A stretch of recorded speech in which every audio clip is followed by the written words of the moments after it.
Como suele ocurrir entre los vecinos, las relaciones entre México y Estados Unidos han sido siempre de amor y de odio.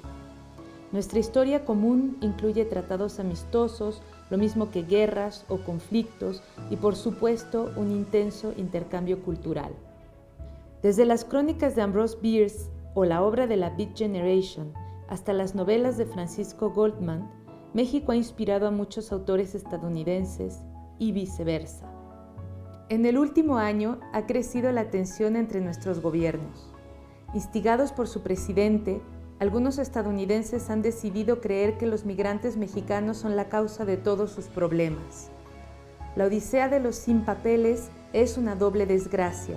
Por un lado, la de quienes salen obligados por la miseria y la violencia y sufren todo tipo de vejaciones durante su recorrido hacia una vida mejor, y por otro, la de quienes, habiendo sobrevivido al viaje y al periodo de adaptación, están siendo deportados. A pesar de los estragos que está causando en la vida de millones de personas, esta crisis política ha tenido al menos un efecto positivo. Intelectuales, artistas y luchadores sociales sienten más curiosidad que nunca respecto a sus vecinos del sur. Muchos de ellos han manifestado su solidaridad con nosotros y la han convertido en una forma de resistencia. Los textos de nuestros autores hablan de la coexistencia de las lenguas, de la bestia y el infierno de los migrantes indocumentados, de las fricciones que produce la convivencia cotidiana, del rechazo, la atracción, el asombro y el cariño mutuos. A los dreamers, a quienes se encuentran en proceso de deportación, a las familias y a los pueblos divididos por el muro, a los estadounidenses y mexicanos que lamentan la xenofobia y la intolerancia, a todos ellos está dedicada esta edición. Mexamérica es un territorio efervescente, un organismo vigoroso. Construir un muro en su interior puede sin duda lastimarlo, pero jamás lo asfixiará.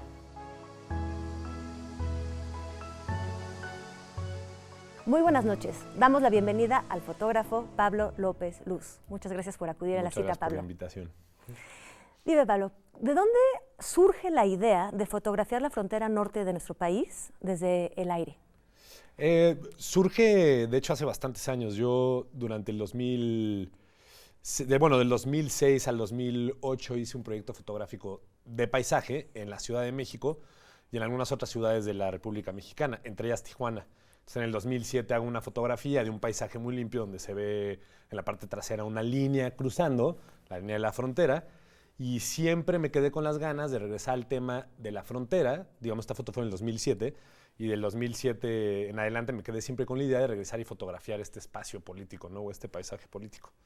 Entonces esa fue la primera vez que pensé en hacer ese proyecto y tardó pues 7 años en que lo pudiera hacer, ¿no? De hecho, de alguna manera yo lo había olvidado y por azares del destino, por unas personas que conocí, retomamos el tema y planteas hacer el proyecto ahora sí, ¿no? 7 años después, cuando yo de hecho ya no estaba haciendo muchos proyectos de paisaje.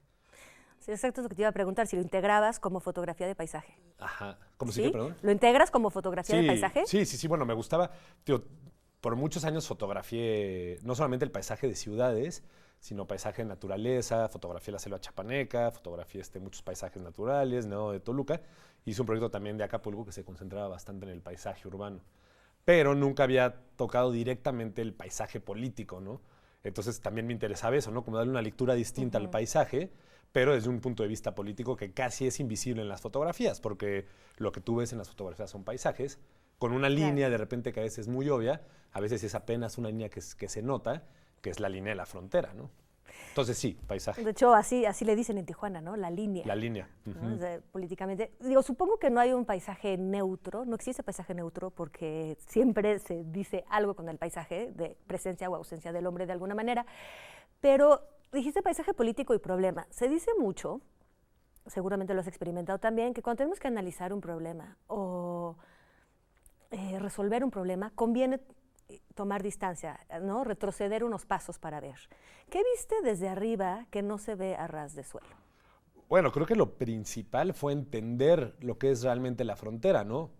como paisaje y como realidad, ¿no? O sea, como qué es realmente esta frontera tan hablada, ¿no? Que está en todos lados, ¿no? Como un tema desde hace muchos años.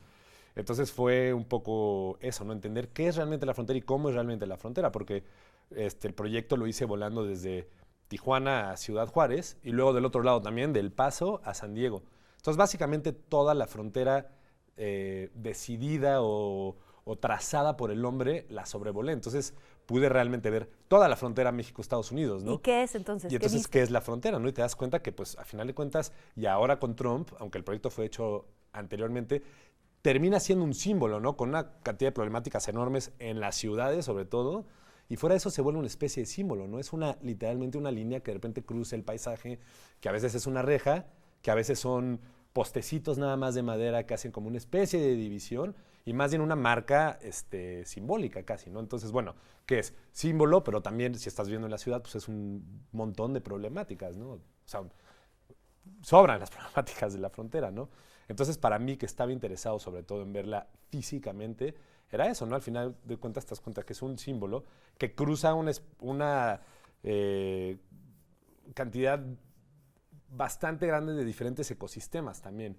O sea, hay partes donde es un desierto súper árido, que es de piedra, a veces es un desierto de arena, a veces solamente es una especie de tundra, ¿no? Entonces, bueno. Oye, y dime algo, dices que sobrevolaste, bueno, casi toda la frontera, leí por ahí que fueron 2.000 kilómetros, bueno, 2.000 Sí. y piquito, 2.083, Sí, sí. digamos, pero la frontera mide más, Sí. un poco más de 3.000. ¿Por qué discriminaste ciertos pedazos? ¿Cuáles Sí. dejaste fuera y por qué?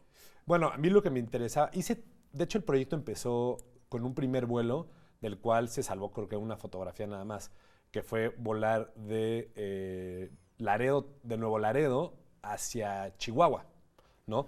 Y me di cuenta, bueno, para empezar ese viaje lo hice sin mucha planeación, pero bueno, me di cuenta que no me interesaba la frontera natural, o sea, la frontera del río, sino que me interesaba la frontera trazada por el hombre. O sea, la frontera que en algún momento, que además se ha fluctuado 3 veces, ¿no? Que es una frontera que 3 veces ha cambiado de longitud, inclusive de los estados que cubría antes, ha cambiado. Me interesaba eso, ¿no? La idea de un grupo de personas que se sientan en un mapa y trazan una línea. Entonces me interesaba esa línea de la frontera, ¿no? La línea trazada por el hombre y no la línea natural, que es un río, ¿no? El río Bravo, ¿no? El río Grande. Entonces, esa era la razón por la que me interesaba ese territorio en específico. Ese territorio en específico. Y el hecho de que nada más algunos pedazos se ven realmente trazados y hay muchas sinuosidades, ¿es por las montañas, es por los problemas? Sí, bueno. ¿O es porque rodean pueblos? Es curioso, porque realmente no, o sea, hay zonas donde sí hay obviamente unas, o sea, zonas montañosas donde inclusive desaparece la frontera, ¿no? La frontera como símbolo desaparece. Y en las demás zonas es más bien una decisión humana. Ya después se vuelve muy, porque es muy sinuosa. distinta a partir del río, porque ya va siguiendo, obviamente que pues el caso del río, ¿no? Se va siguiendo al río. Pero en la otra parte no varía tanto. De hecho, la mayoría del tiempo es una línea recta que varía un poco, sube, baja, pero es poco, ¿no? Es poco lo que varía. Es poco. Se dice, se lee, se sabe que es una frontera extremadamente activa, ¿no? Están pasando, bueno, hay varios puntos de cruce, hay cruces clandestinos, hay paso de mercancías, hay paso de drogas, hay patrullas. Tus fotos muestran una gran tranquilidad. ¿Viste esta efervescencia en las líneas? ¿Levitaste? ¿Qué se ve? ¿Se ve algo de este furor por cruzar? El furor se ve siempre que vas por un paso fronterizo justamente, ¿no? Por una frontera en las ciudades principales. Hay muchísimo movimiento. Las mismas ciudades parece que están en constante fluctuación, llegando al límite de la frontera y que se ve que están creciendo todos los días.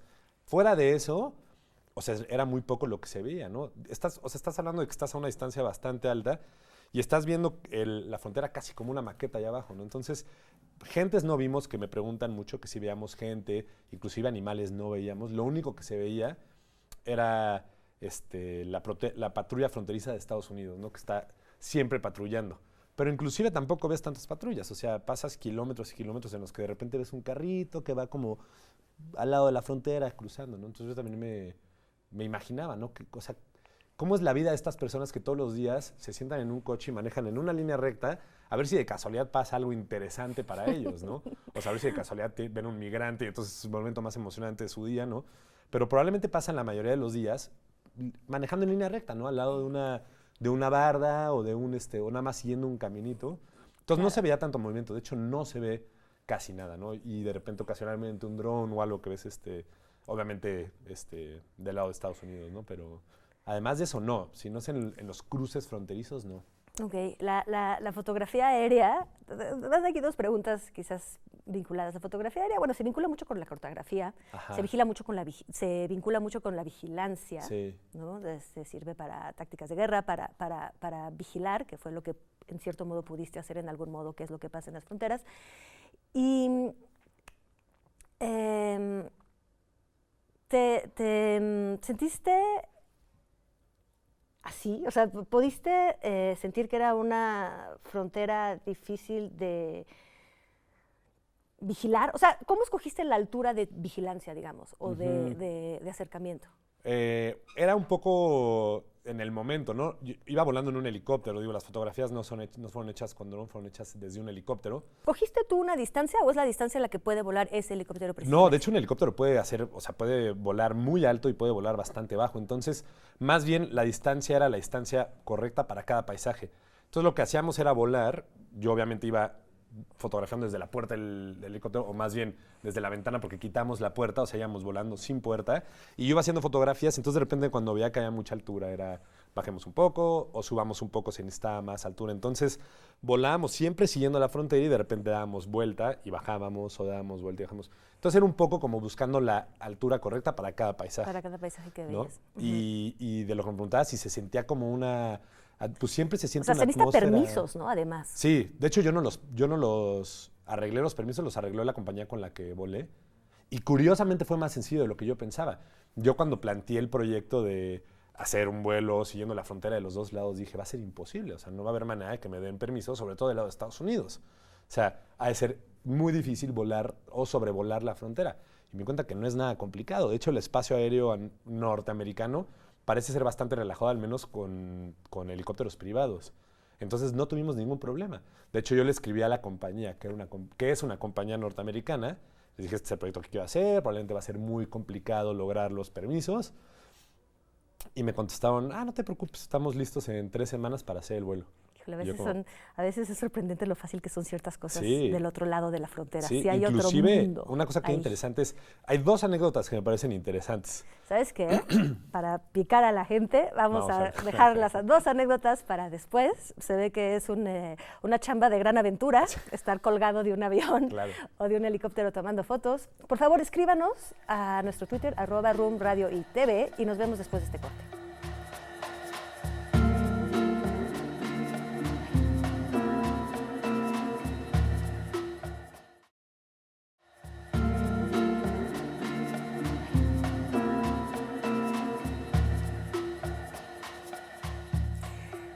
Bienvenidos de vuelta. Estamos adentrándonos en los secretos de la fotografía aérea y viendo la frontera entre México y Estados Unidos desde el aire con Pablo López Luz.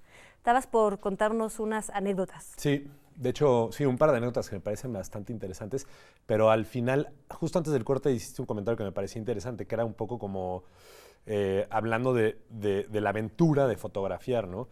A veces me preguntan si voy a seguir haciendo fotografías o si hago fotografías desde un dron, que es una pregunta ahora muy común. Y yo siempre digo que no, porque nunca me interesó nunca me interesó la fotografía por la fotografía, sino que justamente me interesa la fotografía también por lo que representa en la vida diaria, ¿no? La aventura que sí es fotografiar, ¿no? La aventura de que es tú estar viendo la frontera en vivo desde un helicóptero, ¿no? A estar en un espacio sentado con un avioncito que está tomando fotografías, ¿no? Entonces, por eso a mí nunca me ha interesado, entre otras cosas, la fotografía de dron, porque me interesa el vivir lo que estoy fotografiando también, ¿no? Claro, el contacto físico. Claro.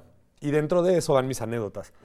Una de las anécdotas es que con esta idea de qué tan de lo complicado que yo pensaba que iban a ser los permisos o hacer vuelos sobrevolando la frontera de Estados Unidos, una de las cosas que sucedió es que nosotros volamos primero de Tijuana a Ciudad Juárez.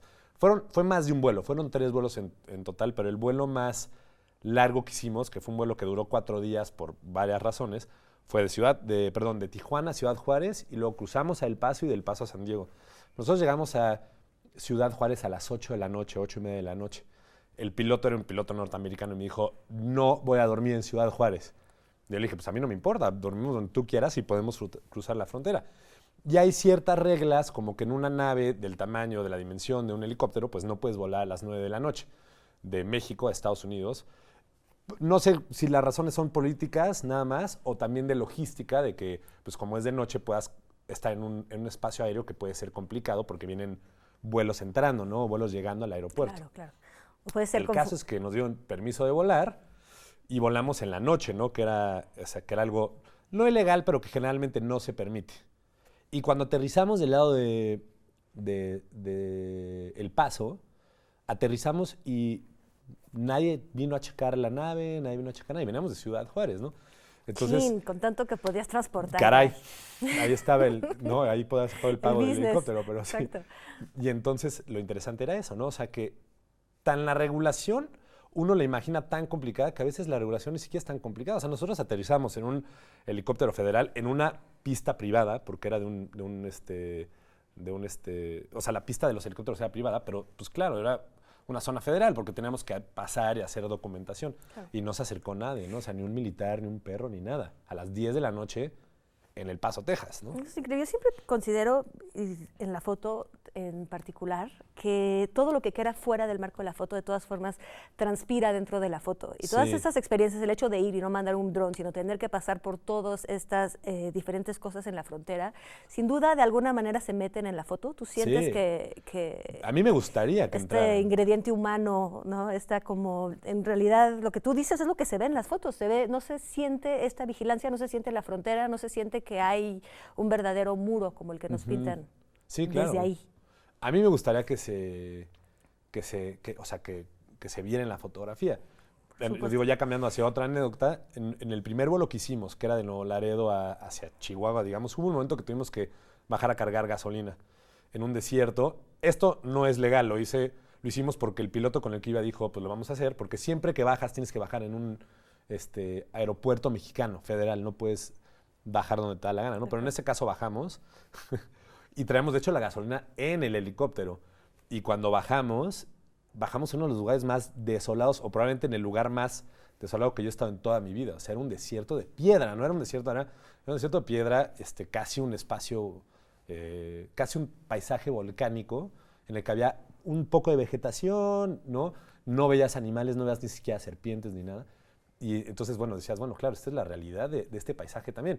Eso, por ejemplo, no sé si se puede leer con las fotografías, ¿no? Por supuesto. Dime, esto fue antes de Trump, lo mencionaste. Sí.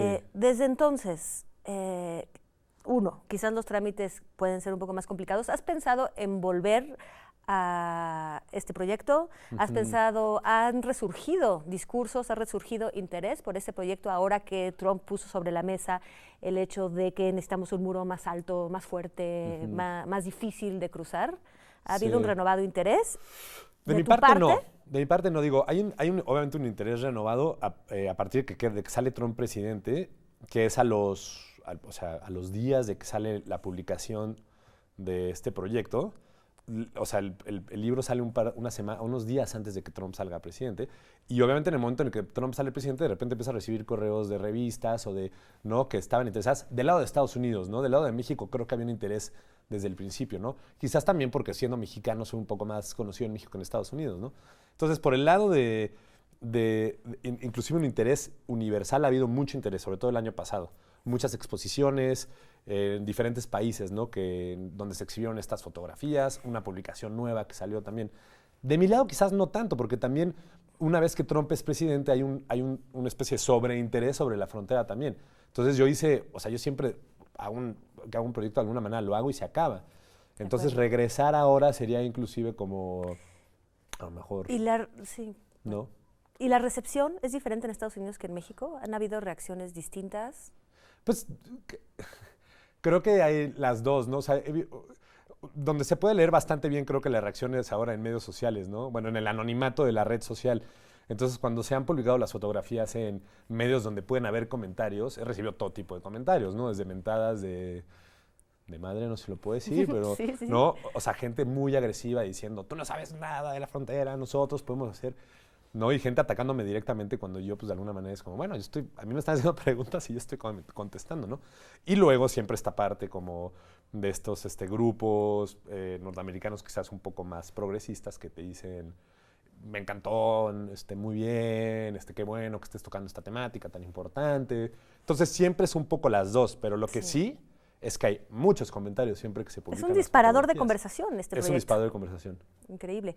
Y Pablo López Luz, es tu apellido real, ¿no? Parece un predestinado, ¿no? Sí. Y me gusta muchísimo porque me parece que fotografía desde su etimología se formó como escribir con luz, y pareciera que es lo que haces. En cada uno de tus proyectos, en cierto modo, estás escribiendo una especie de ensayo. Sí. ¿Cuál dijeras que serían las conclusiones, ya sea tuyas, quizás ya las enunciaste, o cuáles han sido las que han sacado los espectadores que más te han gustado?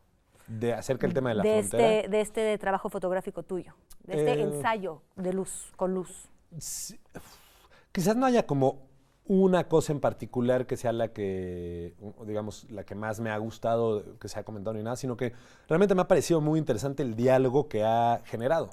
O sea, un diálogo que, o sea, de alguna manera yo voy hacia la fotografía no desde un punto de vista solamente periodístico o documental, porque al final de cuentas yo exhibo las fotografías en museos, en galerías. Entonces me ha tocado un poco como desde el mundo un poco más cerrado del arte contemporáneo a poder hacer un comentario directamente en un medio social de internet, ¿no? Entonces creo que lo que me gusta es que hay mucho diálogo, ¿no? Desde ver las impresiones montadas, enmarcadas en un espacio en Argentina, a un norteamericano enojado que decide insultarme por sus creencias, ¿no? Personales. Bueno, vamos a ver qué diálogo se crea aquí en este programa. Ojalá y nos escriban, ¿no? Exacto. Para decirnos, yo te sin pasaré. enojarse, puro comentario positivo. ¿Y qué diálogos estás creando ahora? Cuéntanos un poquito. Bueno, puedo hacer un pequeño anuncio, porque hay una exposición ahora en el Museo del Chopo de la UNAM. Muy distinta, definitivamente no es del aire. Sí, que es muy distinto a lo que más se conoce mío, que son los paisajes aéreos. Y son proyectos que he desarrollado a lo largo de 6, 7 años, con la temática un poco de la identidad y la relación entre historia y mundo contemporáneo de México y de América Latina. El proyecto se concentra mucho en los nuevos prehispanismos, ¿no? En las interpretaciones o reinterpretaciones de los motivos prehispánicos. O sea, ya no estás viendo para el norte, te acabas de voltear para el sur. Exacto, hacia adentro, ¿no? Entonces, es un anuncio de que si tienen tiempo y quieren ir a este foro, además que es increíble el Museo del Chopo, hay una exposición ahí mía y además hay 3 proyectos más de 3 artistas distintos. Entonces, ese es un poco como uno de los proyectos a los que lo considero proyecto porque fue una curaduría complicada, una exposición que se armó con bastante tiempo donde se incluyen fotografías de 7 proyectos distintos. Entonces, el hecho de que existe esa exposición ahorita es casi como una publicación, ¿no? Como un proyecto nuevo que inauguró hace un par de meses, ¿no? Entonces todavía estará todavía montada poquito más de un mes la exposición, por si pueden ir a verla, se las recomiendo, no solamente por mi exposición, sino por el espacio que también es increíble, ¿no? Y como proyecto fotográfico, un poco siguiendo esta línea de identidad, de relación pasado, histórico y presente, estoy haciendo un proyecto que va en torno a la piedra volcánica, ¿no? En torno a que es la conexión, lo que yo veo es que es una conexión de alguna manera desde la historia mexicana al mundo contemporáneo mexicano, ¿no? La piedra como construcción, la piedra como escultura, la piedra como conexión entre el mundo prehispánico mexicano y el mundo contemporáneo mexicano, ¿no? ¿Y la sientes, esta famosa conexión aquí en la UNAM? Estamos sentados sobre esta piedra volcánica, precisamente. Sí, claro. O sea, es como... claro, es una investigación, además de una investigación fotográfica, es una investigación de encontrar realmente... O que yo he ido descubriendo dónde está esta piedra volcánica, ¿no? Y te das cuenta que está en la historia de México. O sea, es probablemente el único elemento que está a través de toda la historia mexicana. A través de la arquitectura, porque la arquitectura pues, es la expresión humana siempre, ¿no? Entonces... Por supuesto, la escultura también, por supuesto. Bueno, pues los invito a todos a seguir, muchas gracias Pablo, a seguir el trabajo, los ensayos de luz, la escritura de luz de Pablo López Luz.